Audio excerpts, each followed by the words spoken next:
De las naciones sobre ti, y a donde te mires, mires el mal que proclamará. Tengo que gritar, tengo que andar, ay de mí si no lo hago. ¿Cómo escapar de ti? ¿Cómo no hablar si tu voz me quema dentro? Tengo que arriesgar, tengo que luchar, ay de mí si no lo hago.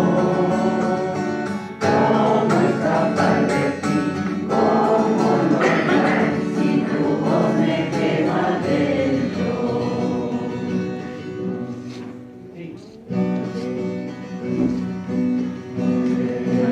Arriesgarte, porque contigo yo estaré.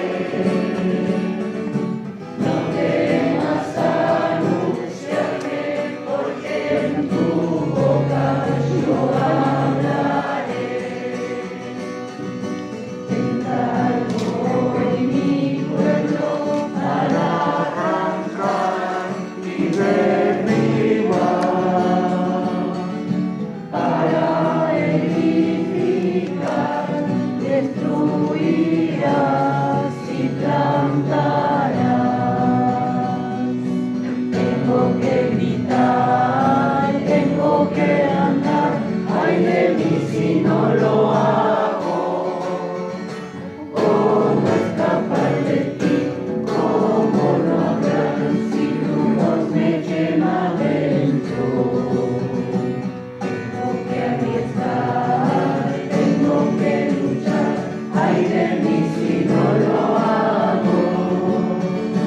¿Cómo escapar de ti? ¿Cómo no hablar si tu voz me quema dentro?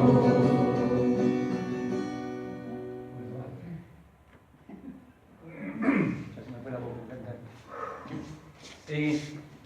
¿Cuál es la idea? Cuando se propone esto, era ofrecerle a la comunidad un poco repensar el tiempo del Adviento. Es decir, no quedarnos solamente en el envión del cambio litúrgico, comienza otro año, sino un poco preguntarle a la liturgia qué es lo que nos propone. Y dejando después que la palabra sea la que nos dé la luz de eso que propone. Y entonces el Adviento, más en este ciclo C, que si lo vemos desde el Evangelio, es fuertemente una temática de alegría, ¿no? Trabajamos el Evangelio de Lucas, los 4 domingos son de Lucas, ¿no? Pero cuando vemos la primera lectura, que son de 4 profetas diferentes, así como en Mateo y en Marcos, o mejor dicho, en el ciclo A y en el ciclo B está fuertemente Isaías, el ciclo C tiene a 4 profetas distintos. Está Jeremías primero, Baruch segundo, Sofonías tercero, Miqueas cuarto. Todos, de alguna u otra manera, con una fuerte presión del tema del éxodo, del exilio, del destierro y del postdestierro. Con lo cual, teológicamente el Adviento tiene una propuesta, no digo extraña, pero como original. ¿Por qué? Porque el destierro es el tiempo más duro de Israel, el más difícil de Israel. Yo diría el más doloroso de Israel. No solamente desde lo físico hay gente muerta, hay gente deportada, sino teológica, espiritual, cultural, política y existencialmente es prácticamente la desaparición de Israel. Entonces los profetas van a ayudar a entender un poco más el acontecimiento, lo que implica la posibilidad de retorno y el retorno mismo. Y entonces esto va a proponer o va a generar, yo diría, como varias líneas. Una es el tema de los dolores, que está como presente, porque el destierro es el tiempo del dolor de Israel. ¿Y qué entendemos por dolores? Aquellas realidades traumáticas, difíciles, duras, que vive la persona y el pueblo de Israel. Porque siempre la acción de Dios es concreta y se da en la historia. No se pueden espiritualizar las cosas de Dios. La palabra no es para espiritualizarla. La liturgia no es para espiritualizarla. Entonces hablamos de las 3 venidas, la que va a acontecer, no nos dice nada. La última que ya vino, ya pasó, ¿qué significa? Y la que viene es algo medio etéreo, medio volátil. No, Dios siempre trabajó en la historia y se metió en la historia, ¿no? Y esto es lo que vamos a tratar de ver. Por eso, algunas cosas voy a ir leyendo, no es mi estilo, pero después lo haré. Que tengamos como 2 momentos, ¿no? Un poco esto, ¿qué es lo que se pretende o qué pretendo? Que podamos juntos descubrir el Adviento como una llamada a reconocer que hay una profunda vinculación entre Dios y su pueblo.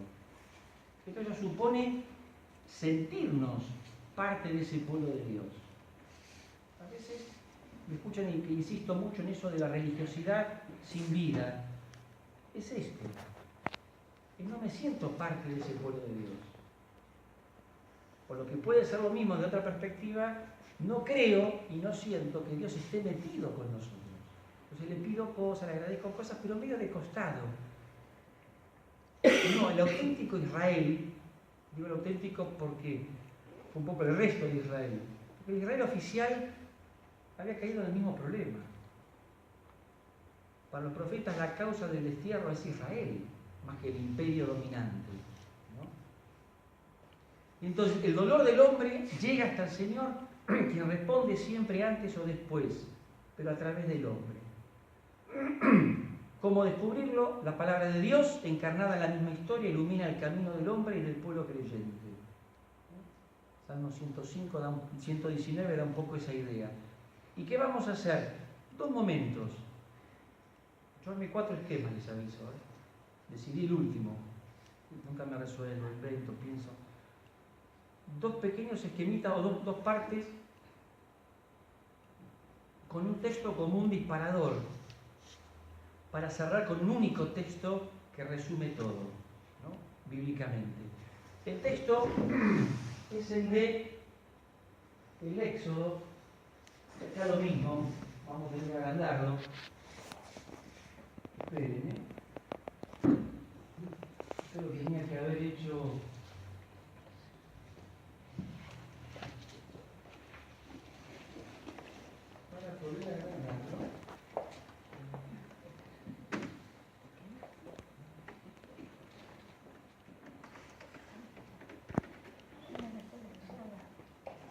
¿Se ve mejor?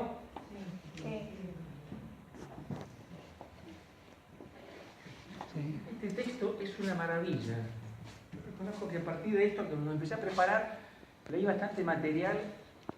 Es un texto que hay que trabajarlo. Yo acá he elegido, por eso digo, a veces cuando uno da charla quedamos en algo que es medio de la cabeza, ¿no?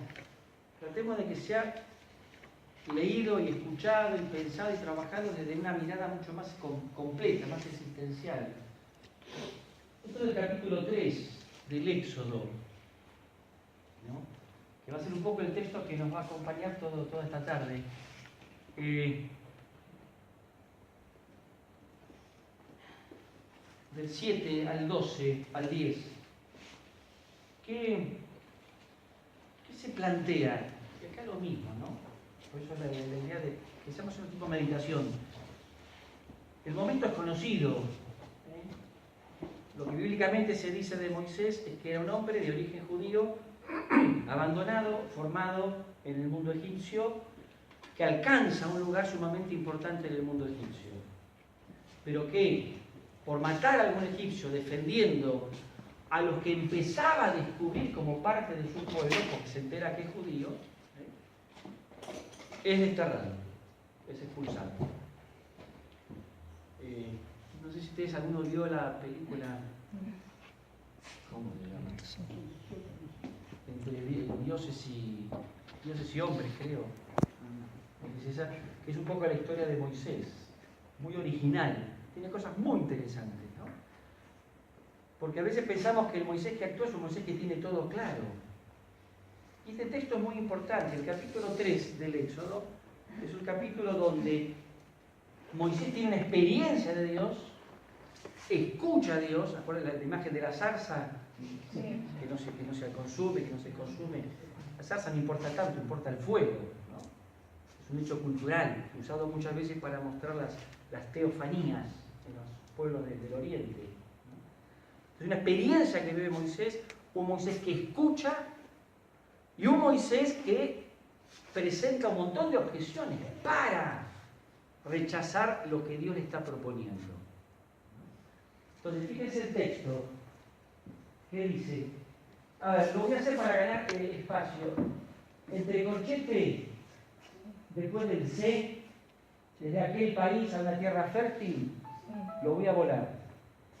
Porque ahora no me interesa sobremanera, si hay tiempo digo algo, y si no, pues no creo que haya tiempo. Así podemos tener todo en uno solo. Me olvidé otra vez no, el láser. No lo tengo incorporado el láser. ¿Dónde lo tienes? Lo tengo, sí, está en mi... Es un texto sumamente interesante, y que me parece que hay que redescubrirlo mucho más. A ver, tengan en cuenta que estos textos fueron escritos mucho después del acontecimiento. A ver, no está el camarógrafo al lado de Moisés y capta todo, escucha todo y transcribe.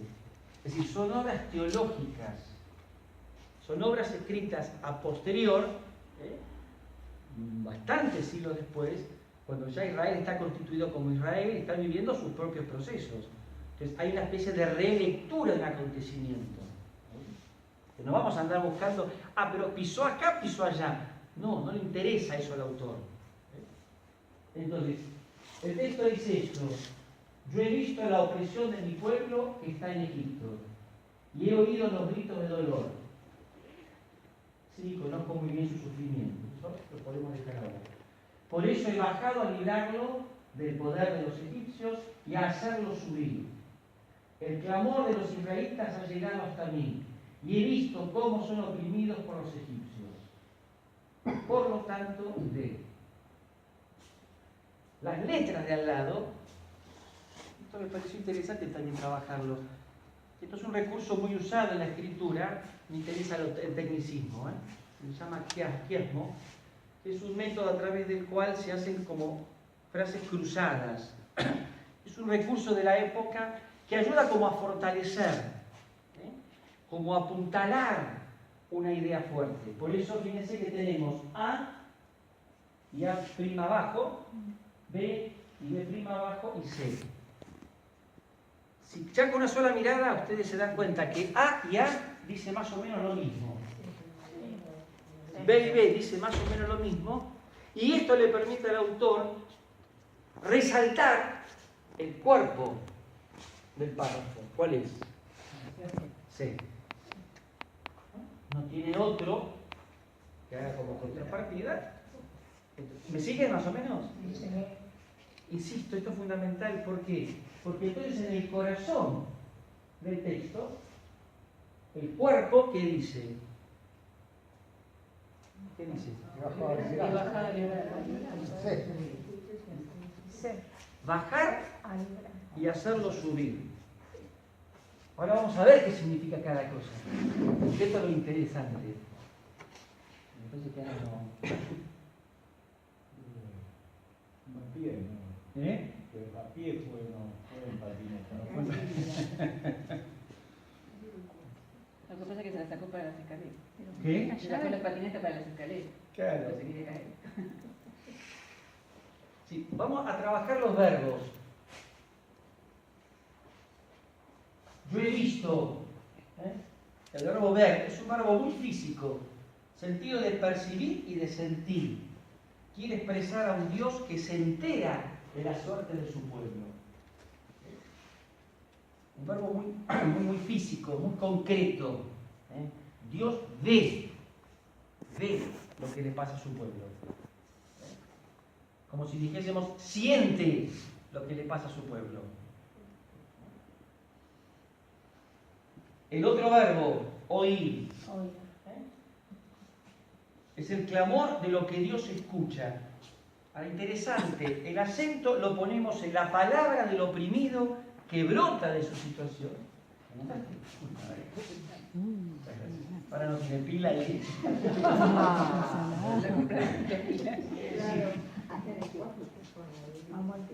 Ahora, explicaba el hecho, es un método, tiene A1, A2, B1, B2, es un estilo quiasmo, donde son como, sea como en X, se cruzan, y esto permite sobre todo resaltar el que no tiene su paralelo, que es como el núcleo, el corazón del texto, ¿no? Además, podemos decir que responden a dos tradiciones diferentes, con las cuales no descarta ninguna, sino que las incluye para lo que el autor quiere transmitir, que es eso mismo. Yo bajo para que suba. Estamos en el Éxodo. Estamos en el Éxodo. Vuelvo, el verbo oír es el clamor de lo que Dios escucha. El acento lo ponemos, repito, en la palabra del oprimido que brota de la situación. No pone el acento en la tristeza, sino en la palabra que al expresarse manifiesta que está en búsqueda de liberación. Esto lo trabajan, los libristas lo tienen desarrollado, no lo elaboro yo, porque el mío llega hasta el texto. ¿Qué quiere decir esto? Está apuntando a que Dios lo que ve es el dolor de su pueblo, pero también el esfuerzo de su pueblo. No se queda simplemente en un lamento. Esto va a ser muy importante por lo que viene después. ¿Me llevo a explicar? Uno diría, bueno, escucho el gritito.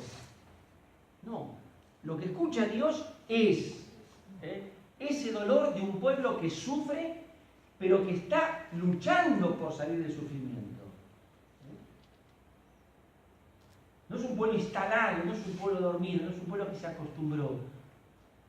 Y esto va a ser muy importante porque lo que viene ahora, obviamente la segunda parte, estamos en la misma línea, el verbo bajar,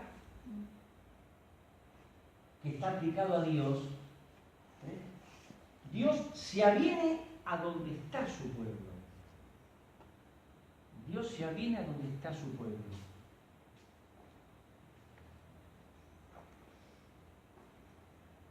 Metafóricamente, bajar es como descender. Sale del lugar para acercarse, para llegarse, para hacerse presente, para hacerse manifiesto, para hacerse sentir. Hay una acción decidida de Dios, diríamos así, de dejar su propio lugar para ir al lugar donde está ese pueblo que sufre, que grita y que trabaja y que lucha. Y aquí viene lo más interesante. ¿Para qué? Para hacerlo subir. El texto no dice se bajó y chau. No, para hacerlo subir. Se usa, insisto, esto lo trabajan los especialistas, la fórmula común para expresar la entrada en la tierra prometida, que era un terreno elevado, lo que implicaba el esfuerzo de subir. No tuve tiempo para buscar los mapas sobre todo eso, ya es muy complicado, pero bíblicamente, cuando los autores escriben, siempre le ponen intencionalidad a todo. El lugar de la tierra prometida, era pasando el río Jordán, era como un terreno elevado, un poco más elevado. ¿Esto qué implica? Que había un esfuerzo, que había un trabajo. Esto es lo que se utiliza para este texto. Entonces, en el fondo, ¿qué es lo que está planteando el autor de Éxodo? ¿Dónde se va a dar el encuentro?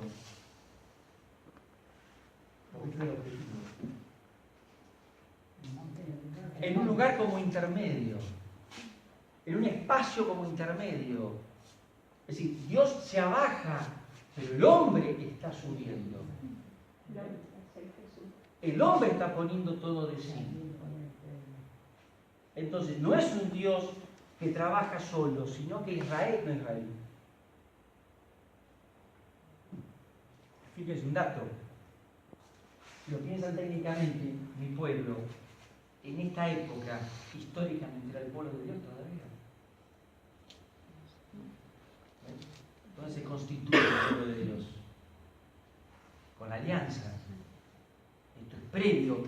Si uno ubica el texto, cronológicamente lo está ubicando antes de la alianza.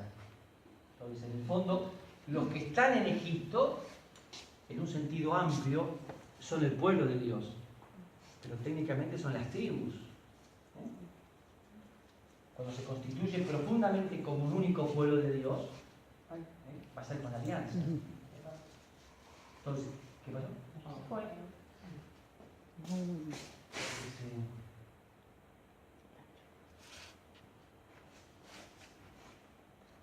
Esto me parece que es fundamental y por eso lo pensé como un texto disparador. Porque está presentando las dos realidades del tiempo del Adviento, ¿no? Es decir, de parte del hombre, usar la expresión grito, tiene que ver con esto, con todas las situaciones donde el hombre está de alguna o de otra manera experimentando dolor, sufrimiento, debilidad, impotencia, precariedad. Los gritos del hombre quieren, es una fórmula que quiere tratar de expresar esa precariedad del humano. ¿Qué es lo que el hombre tiene que descubrir? Lo que el hombre tiene que reconocer, lo que el hombre tiene que saber, es donde Dios va a trabajar. Es decir, pensar el Adviento en concreto, sabiendo que el Adviento se orienta hacia Navidad, es trabajar toda una expectativa en donde lo que tenemos que tratar de hacer, por un lado, es preguntarnos ¿dónde estamos parados? ¿Cuáles son esas realidades profundas donde el hombre está gritando esta esclavitud? Fíjense que esto aparece por acá.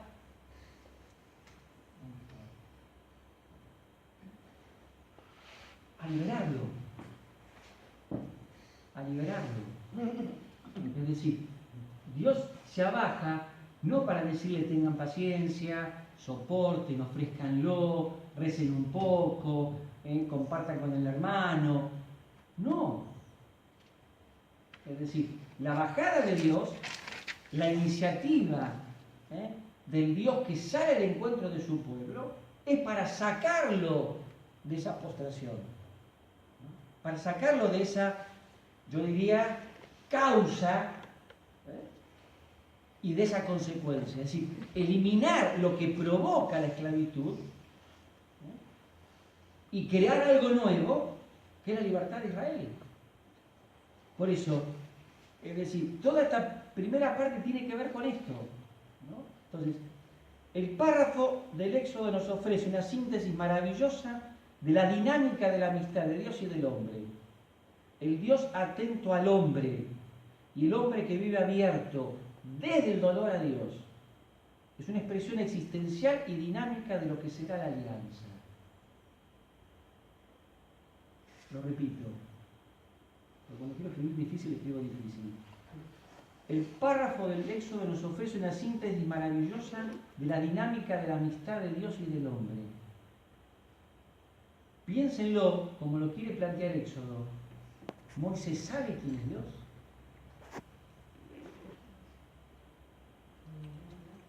No. Sí.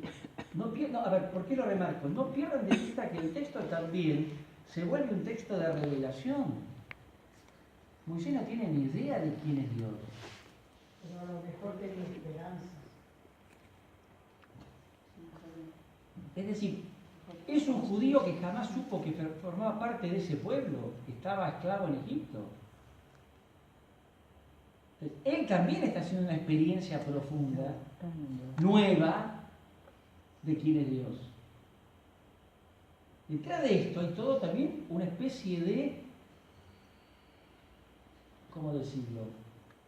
Por un lado, conflictividad personal. Detrás de esto también está la vivencia desconcertante de alguien que está descubriendo algo nuevo.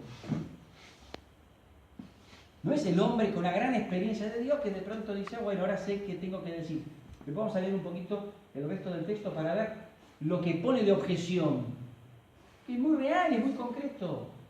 ¿Quién lo pone en ese lugar a Moisés? ¿Cómo quién lo pone? Claro. ¿Cómo Moisés? ¿Por La qué? situación. Ah, El texto no lo dice. Lo que el texto dice es que claro, Moisés es no expulsado claro. y que empieza a salir a caminar.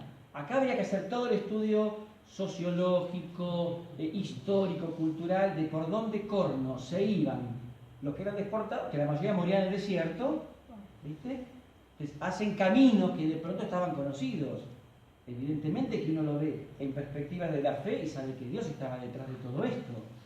Ahora, él va por donde cree que tiene que ir. Claro, pero si él no lo conoce a Dios, Por eso hay un momento, esta película, ¿cómo lo plantea?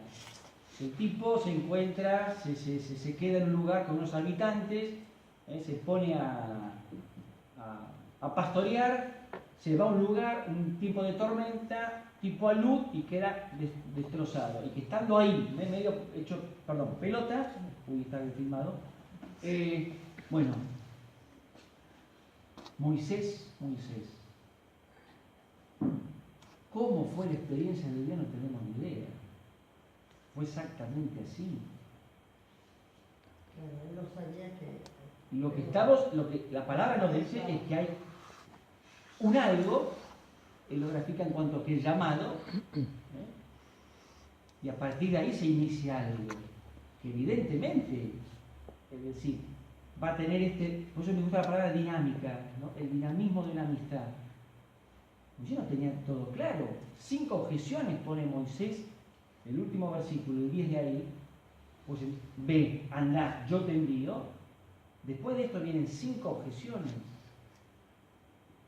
Ahora, ¿qué es lo interesante? Ahora desarrollo un poco más esto, ¿no? Es decir, cuando Dios le plantea esto, Moisés conoce a ese pueblo. No solamente es parte de su pueblo que se enteró tarde, él no sufría lo que sufría Israel, él no padecía lo que padecía Israel, pero él conocía lo que vivía ese pueblo oprimido. No era un desconocido. Evidentemente esto forma parte de esta experiencia. Me voy de tema y quiero buscar otro sentido. ¿Esto lo toma Dios? Sin duda. Pero la experiencia de Dios que hace le permite a Moisés comenzar un proceso de repensar lo que él sabía intelectualmente para hacer lo propio. ¿Me explico? Por las caras no me expliqué un poco. Es decir, yo sé que hay villas, yo sé que hay gente con dramatismo, sé que hay gente que se muere, lo veo todos los días. Pero yo no vivo en la villa, yo no me morí, no me pasó esto, sé que existe, sé que acontece eso. ¿Y qué pasa? Sigo. Hay experiencias de Dios que lo que pretenden, lo que logran, yo creo que Dios sí lo pretende, no sé si yo, lo que logra es que la realidad sigue siendo la misma, pero a mí me impacta de una manera totalmente diferente. Totalmente distinto. Y entonces ya no es la villa, sino que es mi villa, aunque no viva. Ya no es la enfermedad de la gente, sino que es mi gente que está enferma. Es decir, la perspectiva cambia totalmente. Esto se vuelve fundamental. Y yo creo personalmente que esto es parte del dinamismo de la amistad de Dios y el hombre. Y me animo a decir, hace mucho lo vengo pensando, Moisés y Pablo tienen esto de común. Creo que es una enseñanza maravillosa a pensar, hay que trabajarlo mucho. ¿Qué es lo común? Dios va a trabajar con un pueblo al que Moisés conoce sin que Moisés sepa de Dios. Más difícil no lo puedo decir. Pablo pasa lo mismo. Pablo va a ser el gran artífice de la evangelización del mundo pagano. ¿Por qué? Porque se formó en el mundo pagano. Pablo fue un tipo, cuando la iglesia de Antioquía, que es la primera comunidad cristiana auténticamente cristiana, porque asume, incorpora la misión como forma esencial, constitutiva de ella, en Pablo no es tan raro. ¿Por qué? Porque el tipo tuvo contacto permanente con el mundo pagano. Cuando él tiene la capacidad de ser el primero que dice la circuncisión no sirve para nada después de la conversión. ¿Por qué? Porque hay algo que le permitió moldear una cabeza distinta y un corazón distinto. Que ante la experiencia de lo nuevo, ¿qué es lo nuevo? Jesús. Puede releer aquello desde esta mirada nueva, desde esta luz nueva. ¿Me siguen o no? Sí. Esto es importantísimo pensarlo, ¿eh? Esto es importantísimo pensarlo, porque tiene que ver con esto que voy a decir, el tema de los dolores. Es decir, muchas veces nos cuesta entender la llamada a la caridad, porque lo hemos pensado como asistencialismo. Cuando hacemos la lectura distinta, el proyecto de Dios manifestado en Jesús que pasa por el amor, no es un asistencialismo, es una mente y un corazón tocados por Jesús que hacen que la mirada hacia el otro sea totalmente distinta.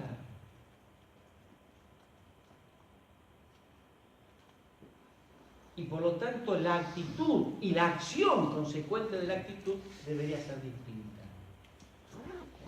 No es indiferente. Lo mínimo no es indiferente. Lo mínimo, que no alcanza. Pero es un primer paso, ¿no?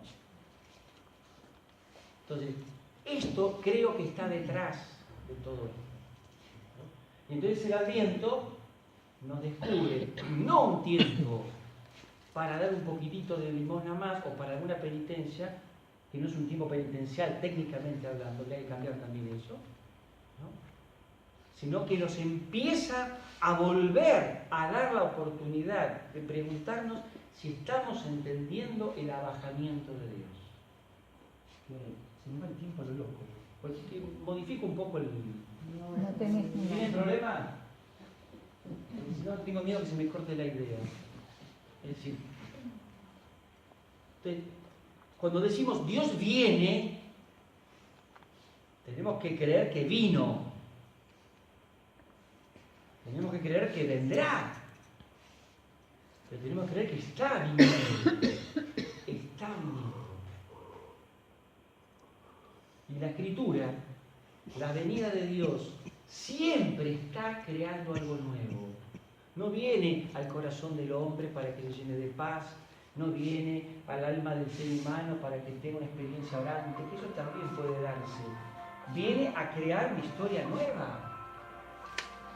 Y el modo como justamente lo plantea la Escritura, y este texto es fundamental, que ve la realidad. Por eso es el Dios que ve lo que le pasa a Israel, es el Dios que escucha lo que le pasa a Israel. Por eso se abaja. Si trasladamos este texto a nuestro tiempo, habrá que preguntarse, ¿qué es lo que está viendo Dios? ¿Qué es lo que está escuchando Dios? Y entonces ahora, cambio todo el método que había organizado. Yo soy así. La pregunta es, si quieren compartirlo, ¿cuáles les parece que son los dolores más profundos que hoy Dios puede estar viendo y escuchando? Los dolores de ignorarlo. Soledad. desunión, La falta de fe. Falta de fe. La indiferencia por falta de Dios, no la angustia. falta de preocupación por el hermano, el desinterés. No hacer fuerza para Te subir. preocupas por vos y la demás. Escuchémonos, por favor.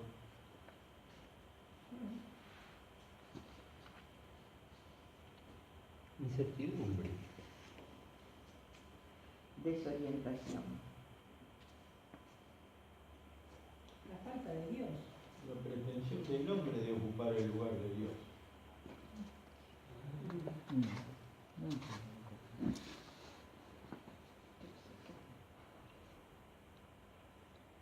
El hombre sometido a otro tipo de esclavitudes, las modernas.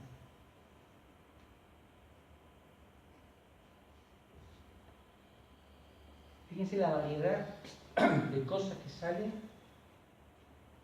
que ahora, en mi opinión mía, ¿no? Pueden brotar, eso es lo que yo voy pensando mientras hablo, ¿no? Entonces los tiro para que ustedes lo piensen. Yo también pienso de lo mío. Lo que cada uno dijo, y lo que todos tendrán algo en la cabeza, puede responder mucho a lo que cada uno piensa, ¿no? A lo que cada uno ya tiene como estructura, a un poco al modo de pensar de cada uno. Lo cual esto es bueno. Pero al mismo tiempo tenemos que estar abiertos porque lo que yo creo que son los dolores del hombre no son todos los dolores del hombre. Puede que sea de pronto, bueno, a mí me preocupa mucho esto, ¿no? Que el dolor o el grito de los hombres, o que Dios vea, es que a él lo pusieron de costado. Y es una gran posibilidad.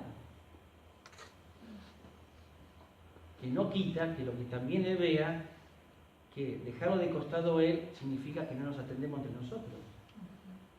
Es decir, creo que la idea de esto es descubrir no solo lo que yo veo,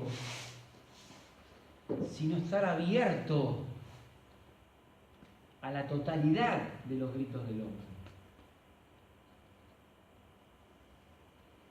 Esto es sumamente importante, ¿eh? Pero si uno lo ve de acuerdo a su estructura mental, ve un aspecto, ¿cómo hace para ver la totalidad de los gritos del hombre? Cuando se abre. Yo puedo estar formateado de una manera en donde, a ver, piénselo en clave de lo que le pasa al país, ¿no? Yo remarco el tema más de los que menos tienen, yo remarco más de los que más tienen, yo remarco si vamos poniendo acentos, que insisto, no creo que esté mal que se pongamos acentos. Lo que tenemos que estar abiertos es ver a la totalidad de los acentos. A mí me puede doler mucho esta realidad, pero quizás por mi sensibilidad, por mi pensamiento, no estoy abierto a ver otras realidades. Dios ve la totalidad.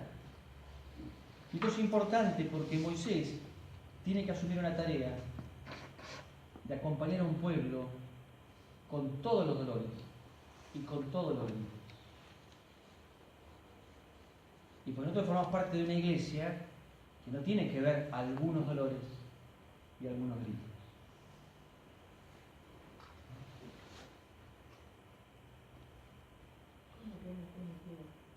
Que tiene que ver todos, ¿sí? No tiene que ver solo algunos.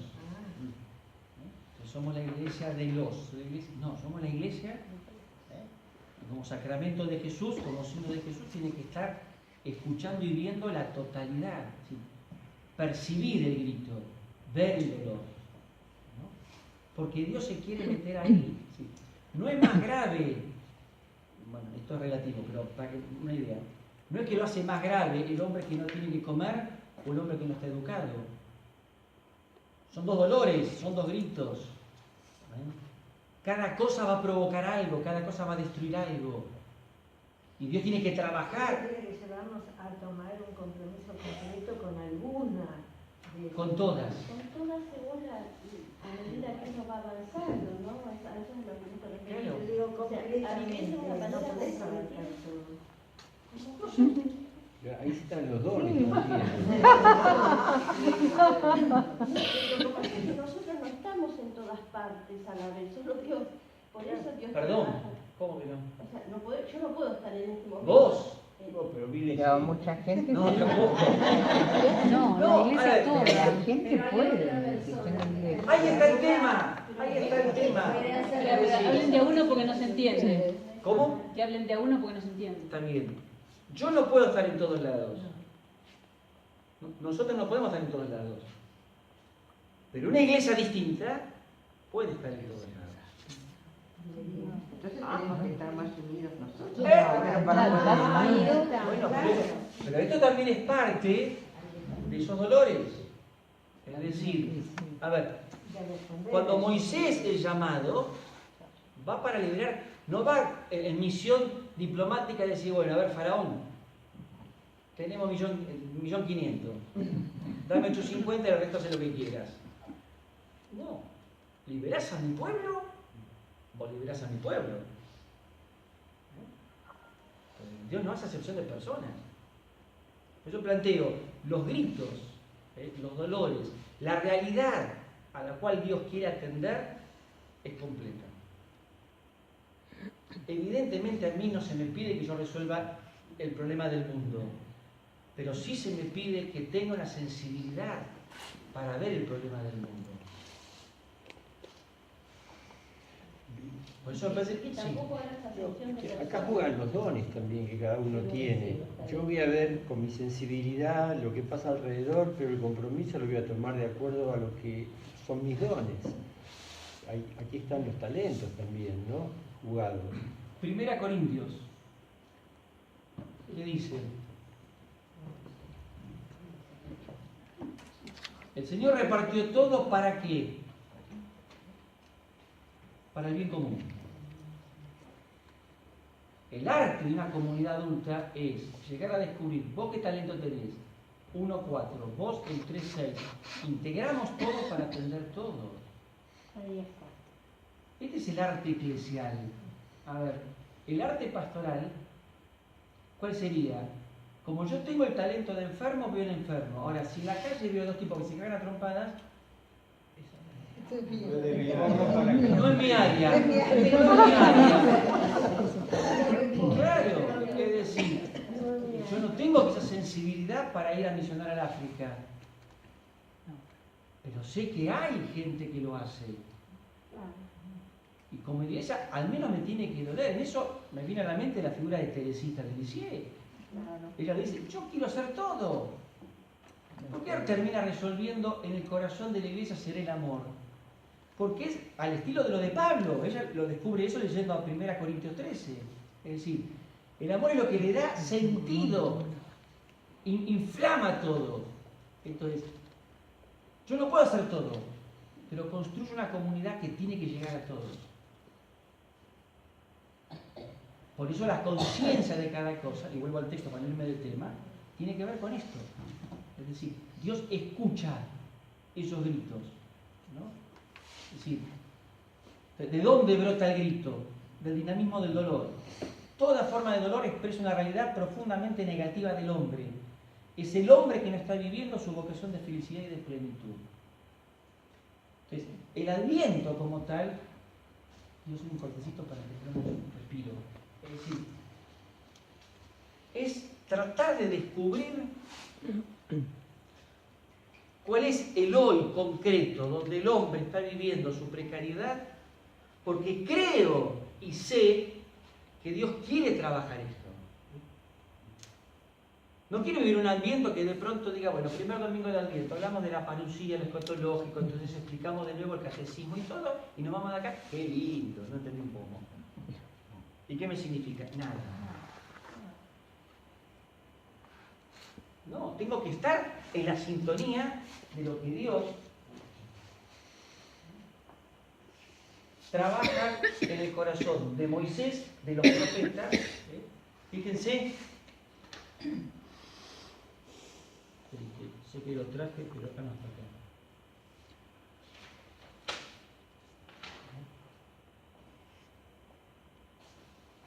Texto de Jeremías, primera lectura, la de hoy, primer domingo. Llegarán los días en que yo cumpliré la promesa que pronuncié acerca de la casa de Israel y de la casa de Judá. En aquellos días y en aquel tiempo haré brotar para David un germen justo, y él practicará la justicia y el derecho en el país. En aquellos días estará salvo Judá y Jerusalén. Y Jerusalén habitará segura, y la llamarán así: el Señor es nuestra justicia. Esto lo escribe Jeremías en medio de todo el despelote del exilio. Y que anuncia que en algún momento se cumplirá esa palabra, que establecerá la justicia y el derecho. ¿Por qué? Porque el Israel pre-deportación era un Israel corrompido, religiosa y socialmente. Entonces, la justicia tiene que ver con la fidelidad al proyecto de Dios y el derecho con el reimplante de esa capacidad donde todos justamente sean dignos y plenos. Fíjense, Baruch fue como el secretario de Jeremías. El libro se escribió mucho tiempo después, ¿no? Pues fue en la mano derecha, fue un poco el único de los pocos que lo siguió. Jeremías perdió por todos lados. Es interesante Jeremías. Es un tipo fracasado, históricamente fracasado. La fuerza de Jeremías es posterior. Mientras él vivió, no le salió una bien. Una bien.